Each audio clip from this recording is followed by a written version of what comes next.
Hello বন্ধুরা, আশা করি সবাই ভালো আছেন, সুস্থ আছেন। আজকে আপনাদের জন্য নিয়ে চলে এসেছি আবার এক ভয়ানক ঘটনাটি পুরো শুনুন।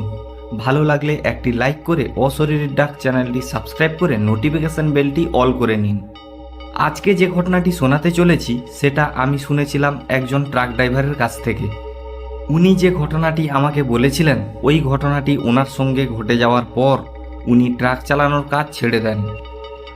উনি আর সাহস করে গাড়ি চালাতে পারেননি, কারণ ওই ঘটনার পর থেকে উনি প্রায় 3 দিন পর্যন্ত জ্বরে এবং আতঙ্কে কাটিয়েছেন। তারপর উনি ট্রাক না চালানোর সিদ্ধান্ত নেন। তো চলুন আপনাদের সরাসরি পুরো ঘটনাটি শোনাই। এই ঘটনাটি 2005 সালে ধীরেন নামের এক ট্রাক ড্রাইভার ট্রাকে সবজি ও ফল লোড করে উত্তরাখণ্ডের এক হিল স্টেশনের দিকে রওনা হয়। ট্রাক ড্রাইভার ধীরেনের সাথে শিবু নামের এক হেল্পার ছিল, যার বয়স প্রায় 18 থেকে 19 বছর। শিবুর একটা রোগ ছিল, ওর বারবার বাথরুম পেত। এই জন্য ট্রাক ড্রাইভার ধীরেন ট্রাক চলাকালীন ওকে জল খেতে দিত না, কারণ ও বারবার ট্রাক দাঁড় করিয়ে বাথরুমে যেত। আর পাহাড়ের রাস্তায় বারবার লোড গাড়িকে দাঁড় করানো এবং আবার স্টার্ট দিয়ে এগিয়ে নিয়ে যাওয়া খুবই কষ্টের ছিল।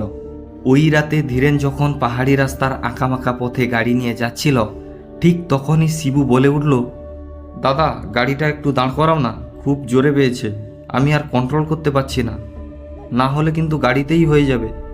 ধীরেন বাধ্য হয়ে গাড়িটি একটি জঙ্গলের পাশে দাঁড় করিয়ে শিবুকে বলল, যা, কিন্তু তাড়াতাড়ি আসবি, আর হ্যাঁ, পুরো ট্যাঙ্কি খালি করে আসবি। এরপর গাড়ি কিন্তু সোজা 50 কিলোমিটার গিয়েই থামবে। শিবু গাড়ি থেকে একটা জলের বোতল নিয়ে গাড়ি থেকে লাফ দিয়ে নিচে নেমে পড়ল আর বলল, এই যাব আর এই আসবো। আর ট্রাক ড্রাইভার ধীরেন চোখ বন্ধ করে সিটের উপর বসে বসে শিবুর জন্য অপেক্ষা করতে থাকলো। কিছুক্ষণ ওইভাবে বসে থাকার পর ট্রাক ড্রাইভার চোখ খুলে ঘড়ির দিকে দেখল, প্রায় 20 মিনিট হয়ে গেছে শিবুর যাওয়া। ড্রাইভার গাড়ির জানালার দিকে মুখ বাড়িয়ে শিবুকে ডাকতে থাকলো, কিন্তু শিবুর কোনো সাড়াইও পেল না। তাই ড্রাইভার হাতে একটা টর্চ নিয়ে গাড়ি থেকে নেমে শিবুকে খুঁজতে একটু জঙ্গলের দিকে গেল। ড্রাইভার ওই টর্চের আলোতে শিবুকে খুঁজতে থাকলো, কিন্তু দূর দূর পর্যন্ত ও শিবুকে দেখতে পেল না। অবাক করা বিষয় ছিল যে শিবু যদি বাথরুমেও গিয়ে থাকে তাহলে ওর পক্ষে এত দূরে যাওয়া সম্ভব নয় যে ওকে খুঁজলেও পাওয়া যাবে না, আর ডাকলে তো ও আওয়াজ দিত, কিন্তু ও গেল তো গেল কোথায়?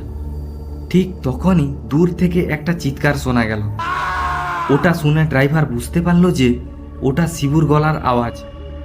তাই ও লরির সিটের নিচে থাকা একটি লোহার রড নিয়ে ওই দিকে ছুটে গেল যেদিক থেকে শিবুর গলার আওয়াজ শোনা যাচ্ছিল। ড্রাইভার ভেবেছিল শিবুর ওপরে হয়তো কোনো পশু আক্রমণ করেছে, তাই ও লোহার রড নিয়ে ওই দিকে ছুটে গেল। কিন্তু ড্রাইভার তখনও শিবুকে খুঁজে পাচ্ছিল না। ঠিক তখনই ড্রাইভার শুনতে পায় একটি ঝোপের মধ্য থেকে কিছু আওয়াজ আসছে। ও তখন লাইটটি ঝোপের দিকে ঘোরালো এবং লাইটের আলোতে ও দেখল ঝোপটি নড়ছে। তখনই ধীরেন শিবু শিবু বলে ডাকতে থাকলো, কিন্তু কোনো আওয়াজ এলো না। হঠাৎ ঝোপটি নড়া বন্ধ হয়ে গেল আর পুরো জঙ্গলটা যেন নিস্তব্ধ হয়ে গেল। না একটু হাওয়া চলার শব্দ আর না একটু পোকামাকড়ের শব্দ শোনা গেল। জঙ্গলের গাছগুলো যেন পুরো স্থির হয়ে গেছিল। মনে হচ্ছিল ওই জঙ্গলের সব গাছ এবং সব পাতা যেন ট্রাক ড্রাইভার ধীরেনের দিকে দেখছে। তখনই ধীরেনের মনে হলো ওর উপরে যেন কেউ ঝাঁপিয়ে পড়ল। ও যখন পেছনের দিকে ঘুরে দেখল তখন ও দেখতে পেল ও তখনও গাড়ির ভেতরেই বসে আছে। ওকে শিবু ডাকছিল আর বলছিল, আরে দাদা, কি হয়েছে, স্বপ্ন দেখছিলে নাকি? ধীরেন ওর ঘামে ভর্তি মুখ মুছল এবং ও বুঝতে পারল ও এতক্ষণ স্বপ্ন দেখছিল। তারপর ধীরেন আবার গাড়ি স্টার্ট দিয়ে আগের দিকে যেতে থাকলো। ধীরেন শিবুকে জিজ্ঞাসা করল, তুই এতক্ষণ কোথায় ছিলি? শিবু বলল, কোথাও না, আমি তো এতক্ষণ এখানেই ছিলাম, শুধু কারুর আসার অপেক্ষাতে ছিলাম, যাতে কেউ আসে আর আমাকে এখান থেকে নিয়ে যায়। শিবুর এই কথা শুনে ড্রাইভার একটু অবাক হয়ে শিবুকে বলল, কি উল্টোপাল্টা কথা বলছিস তুই? জঙ্গল থেকে কিছু নেশা করে এলি নাকি? শিবু কিছু না বলে অদ্ভুতভাবে ড্রাইভারের দিকে তাকিয়ে থাকলো। ড্রাইভার ওর কথা এড়িয়ে গিয়ে গাড়ি চালানোর দিকে মন দিল। শিবু কখনো কখনো নেশার ঘরে এইভাবে উল্টোপাল্টা কথা বলতে থাকে।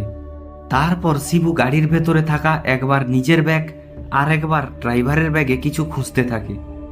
তখনই ড্রাইভার ওকে বলল, আরে ওটা আমার ব্যাগ, ওই ব্যাগের ভেতরে তোর কিছু নেই, তুই কি খুঁজছিস? শিবু কিছু বলল না। আর ঠিক তখনই ব্যাগের ভেতরে থাকা কিছু কাঁচা চাল ও দেখতে পায়, আর ওই কাঁচা চাল ও মুখের ভেতরে দিয়ে চেবাতে থাকে। ড্রাইভার শিবুর দিকে দেখল, কিন্তু রাস্তা খারাপ থাকার কারণে ও আবার রাস্তার দিকে মন দিল। শিবুকে এগুলো করতে দেখে ড্রাইভার বলল, তোর উপর কোনো ভূত ভর করেনি তো? তুই কাঁচা চাল খাচ্ছিস কেন? শিবু কোনো উত্তর না দিয়ে আরও এক মুঠো চাল মুখে দিয়ে অদ্ভুতভাবে চেবাতে থাকলো। এতক্ষণ সব কিছুই ঠিক ছিল, কিন্তু শিবু এইবার চাল চিবোতে চিবোতে অদ্ভুত আওয়াজ করছিল।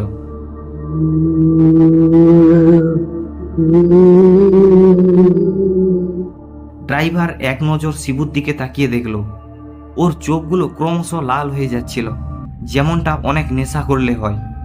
প্রথমে তো ড্রাইভার ভেবেছিল শিবুর ওপরে হয়তো কোনো ভূতের প্রভাব পড়েছে, কারণ অনেক সময় অনেক আত্মা অনেক মানুষের উপর ভর করে, আর তারপর পূজা পাঠ করলে তাদের প্রভাব কাটে। তখন ড্রাইভারের ভয় লাগলেও ও ভয় না পেয়ে সাহস দেখিয়ে ট্রাক চালাতে থাকে। ও তখন ট্রাকটা না থামিয়ে ট্রাকটাকে চালিয়ে নিয়ে যাওয়াই ঠিক বলে মনে করে। ড্রাইভার চাইলে ট্রাকটিকে থামিয়ে দিয়ে পালিয়ে যেতে পারত, কিন্তু শিবুকে ওই অবস্থায় ছেড়ে যাওয়ার কথা ও ভাবতে পারেনি। যতই হোক শিবু ওর সাথী ছিল। ড্রাইভার জানতো সামনে 8 থেকে 9 কিলোমিটারের মধ্যে একটি দেবী মায়ের মন্দির আছে। ড্রাইভার গাড়িটিকে ওই মন্দিরের সামনে দাঁড় করানোর সিদ্ধান্ত নেয়, তাই ও গাড়ির গতি আরও বাড়িয়ে দেয়। ওর পাশের সিটে বসে শিবু পাগলের মতো আচরণ করতে থাকে, আর গাড়ির ভেতরে থাকা আরও জিনিস খুঁজতে থাকে। তারপর ও একটি ব্যাগ দেখতে পায়, যার ভেতরে কিছু আলু এবং পেঁয়াজ ছিল, আর ওগুলো ও খেতে থাকে। ঠিক তখনই একটি ট্রাক ওদের ট্রাকের পেছনে এসে হর্ন বাজাতে থাকে। ড্রাইভার ধীরেন ভাবে ওই ট্রাকটি হয়তো পাশ কাটিয়ে যাওয়ার জন্য সাইড চেয়েছে, কিন্তু সামনের রাস্তাতে সাইড দেওয়ার জায়গা না থাকায় ড্রাইভার ওর গাড়ির গতি আরও বাড়িয়ে দেয়। তবুও ওই গাড়িটি হর্ন দিয়েই যাচ্ছিল। তখনই ড্রাইভার শিবুর দিকে দেখে, আর শিবুর দিকে তাকিয়ে ও দেখতে পায় শিবুর হাতে একটা সবজি কাটা ছুরি। শিবু ওই ছুরিটার দিকে তাকিয়ে অদ্ভুতভাবে হাসছে, আর ওর মুখ থেকে লালা বেরিয়ে নিচে পড়ছে। ওর চোখ দুটো লাল হয়ে গেছিল। ওকে দেখে মনে হচ্ছিল ও যেন একটা সাইকো কিলার। ঠিক তখনই শিবু ড্রাইভারের ওপর ছুরিটি মারার জন্য ঝাঁপিয়ে পড়ল, আর তখনই ড্রাইভার খুব জোরে ব্রেক করে। এত জোরে ব্রেক করার কারণে শিবু সামনের দিকে পড়ে যায়, আর ওর হাতের ছুরিটি ড্রাইভারের সিটের উপর গিয়ে পড়ে। আর বাইরে থেকে মন্দিরের ঘন্টার শব্দ শোনা যাচ্ছিল। ওই শব্দ শুনে শিবু অদ্ভুতভাবে চিৎকার করতে থাকে।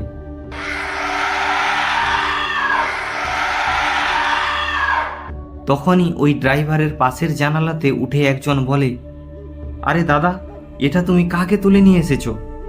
তখন ওই ড্রাইভারটি চমকে গিয়ে জানালার দিকে দেখে জানালার কাছে শিবু দাঁড়িয়ে আছে। তারপর ড্রাইভার যখন গাড়ির ভেতরে থাকা শিবুর দিকে দেখে, তখন ও দেখে ওখানে শিবু নেই। ওর বদলে একটা কালো ছায়া, যেটা দেখতে পুরো কালো ধোঁয়ার মতো ছিল, আর ওই ধোঁয়াটা জানালা দিয়ে বেরিয়ে গেল। ওটা দেখে ড্রাইভার ধীরেনের অবস্থা খুবই খারাপ হয়ে গেছিল।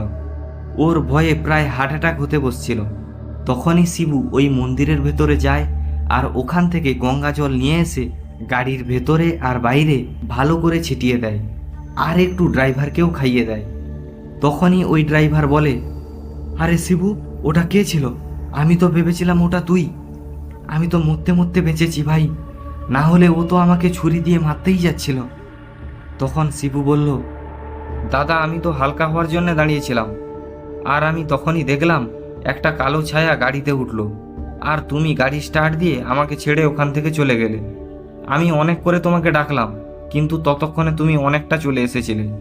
তারপর আমি এই ট্রাক ড্রাইভারের থেকে হেল্প নিয়ে তোমাকে থামানোর চেষ্টা করছিলাম, কিন্তু তুমি গাড়ি আরও জোরে চালাতে শুরু করলে। যাই হোক, ঠিক সময়ে এই মন্দিরটা চলে এসেছিল, না হলে বড় কিছু ঘটে যেতে পারত। এই ঘটনার পর ওই ড্রাইভার 3 দিন জ্বরে পড়েছিল। তারপর থেকে ট্রাক ড্রাইভার ধীরেন আর কোনো দিন গাড়ি চালায়নি। ও এখন একটা ধাবা চালায় আর শিবু ট্রাক চালায়। তো বন্ধুরা, এই ছিল আজকের ঘটনা। আপনারা চাইলে আপনাদের সাথে ঘটে যাওয়া ঘটনাগুলি অশরীরীর ডাকে শেয়ার করতে পারেন। তার জন্য আমি ডেসক্রিপশন বক্সে আমাদের জিমেল আর হোয়াটসঅ্যাপ নাম্বারটি দিয়ে রেখেছি। আর বন্ধুরা, এই ঘটনাটি আপনাদের কেমন লাগলো তা কমেন্ট করে বলুন। ভালো লাগলে অবশ্যই ভিডিওটিতে একটি লাইক করে তাড়াতাড়ি চ্যানেলটি সাবস্ক্রাইব করে নোটিফিকেশন বেলটি অল করে নিন। আজকে এই পর্যন্ত, দেখা হচ্ছে পরের ভিডিওতে আপনাদের পাঠানো কোনো সত্য ঘটনা নিয়ে। ততক্ষণ সবাই ভালো থাকুন, সুস্থ থাকুন। শুভরাত্রি।